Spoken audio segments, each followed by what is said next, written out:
Welcome to 3 Minute Thoughts. So today I want to talk about an incident that happened way before the invention of cell phones. Actually, I think technically cell phones were invented, but no one had them. But this, I know most of my stories are all about things that happened pre-cell phone time because I'm old. But this particular incident is relevant because things would have turned out a lot differently if cell phones existed.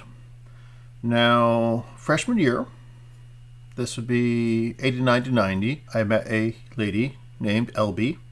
She was my girlfriend. We didn't really do dates, but we did hang out a lot. And something we decided was at the end of freshman year that take a few days, and we got both families to sign off of this, and I would go to St. Louis and crash at her family's house for just a few days and get to see St. Louis. Sounded like a great idea. So we did that. I don't remember if we drove or flew. I think we drove from Purdue to St. Louis. It's not that far. Well, not that far as compared to. It's about as far as Purdue to Jersey. So it's all relative. But I hung out with her a few days, and I don't remember how I got my plane tickets to go home. It was a one-way ticket back to Jersey. I believe at the time you could go do travel agents, but we didn't do that. We did the thing where you had to dial in through a phone and you just select the flight, and everything was done through an automated processor. Anyway, I had my itinerary all written up. We're having a good time. We're just chilling out, playing video games, and it was actually the original adventure on Atari that we were playing. When we get a phone call, because this is my last day, we were just hanging out, just having fun. Get a phone call that I missed my flight because I had written down the wrong day. And this is the first time I've ever missed a flight.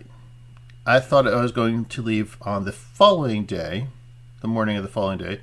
I was supposed to leave that morning. So what this meant was that my dad had actually driven to the airport, waited at the terminal, because back then you could wait at the terminal, saw me not get off the flight, waited a bit longer, drove home, and then called up the number that I'd given him as where I was staying. Yeah, this is all the things he did pre-cell phone. Luckily, we were able to get this resolved through the airport, but they could get me a flight on the next day, which is when I thought I was supposed to be leaving anyway. But it does make me think that we do, people complain about cell phones and they say that they're horrible and they're awful. But this is a huge mess that could have easily been cleared up with a cell phone in so many ways. Do not take them for granted. They are very handy devices. The technology that is today is awesome compared to what we had to struggle through back then. Anyway, that was my thought for today. Have a good one.